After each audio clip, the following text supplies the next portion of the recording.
ಎಲ್ರಿಗೂ ನಮಸ್ಕಾರ. ಅವೋಧಕ್ಕೆ ಮತ್ತೊಮ್ಮೆ ಎಲ್ರಿಗೂ ಸುಸ್ವಾಗತ. ಇವತ್ತು ನಾವು ಚರ್ಚೆ ಮಾಡಲಿಕ್ಕಿರುವ ವಿಷಯ ಅಂದರೆ ಕೆಪಾಸಿಟರ್. ಸರಿ, ಕೆಪಾಸಿಟರ್ ಹಿಂದಿನ ತರಗತಿಯನ್ನು ಎಲ್ಲರೂ ಸರಿಯಾಗಿ ಕೇಳಿದ್ದೀರೆಂದು ನಾನು ಭಾವಿಸ್ತೇನೆ. ಅದೇ ರೀತಿ ಎಲ್ರಿಗೂ ಅರ್ಥ ಆಗಿರ್ಬೋದು ಎಂದು ನಾನು ಭಾವಿಸ್ತೇನೆ. ಎಲ್ಲ ತರಗತಿಗಳಿಗೆ ಬೇಕಾಗಿ ಪವರ್ ಪಾಯಿಂಟ್ ಸೆಷನ್ ಇರುವುದಿಲ್ಲ.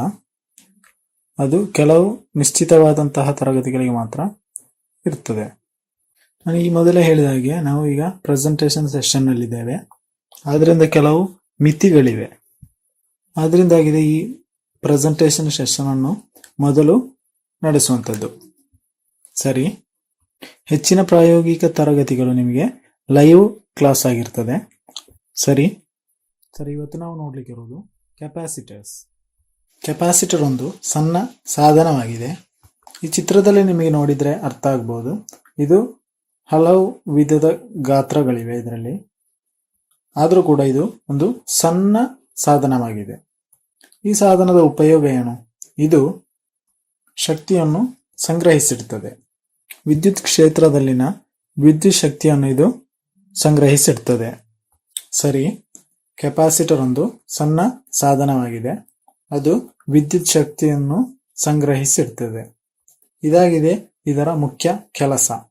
ವಿದ್ಯುತ್ ಸಂಗ್ರಹಿಸುವಂತಹ ಈ ಸಾಮರ್ಥ್ಯಕ್ಕೆ ಕೆಪಾಸಿಟನ್ಸ್ ಎಂದು ಕರೆಯುತ್ತೇವೆ. ನಮ್ಮಲ್ಲಿ ಕೆಪಾಸಿಟನ್ಸ್ ಮತ್ತು ಕಂಡೆನ್ಸರ್ ಇದೆ. ಅದರಿಂದ ಇದಕ್ಕೆ ಬ್ಯಾಕ್ ಇನ್ ದ ಡೇ ಎಂದು ಕರೆಯುತ್ತೇವೆ. ಅಂದರೆ ಇದು ಸಂಗ್ರಹಿಸುವ ಆ ಸಾಮರ್ಥ್ಯಕ್ಕೆ ಕೆಪಾಸಿಟನ್ಸ್ ಎಂದು ನಾವು ಕರೆಯುತ್ತೇವೆ. ಕೆಪಾಸಿಟರ್ನ ಪರಿಣಾಮದಿಂದಾಗಿದೆ ಕೆಪಾಸಿಟನ್ಸ್ ಇರುವಂಥದ್ದು. ಸರಿ, ಕೆಪಾಸಿಟರ್ ಅನ್ನು ಕಂಡೆನ್ಸರ್ ಎಂದು ಕರೆಯಲಾಗ್ತದೆ. ಆರಂಭಿಕ ಶತಮಾನಗಳಲ್ಲಿ ಕೆಪಾಸಿಟರ್ ಅನ್ನು ಕಂಡೆನ್ಸರ್ ಎಂದು ಕರೆಯಲಾಗ್ತಿತ್ತು. ಇದನ್ನು 1704 ಆವಿಷ್ಕರಿಸಲಾಗಿದ್ದು. ಅದು ಯುರೋಪಿನಲ್ಲಾಗಿದೆ ಆವಿಷ್ಕಾರ ಮಾಡಿದ್ದು. ಯುರೋಪಿನ ಕೆಲವು ಪ್ರಯೋಗಕಾರರು ಆಗಿದೆ ಇದನ್ನು ಆವಿಷ್ಕಾರ ಮಾಡಿದ್ದು.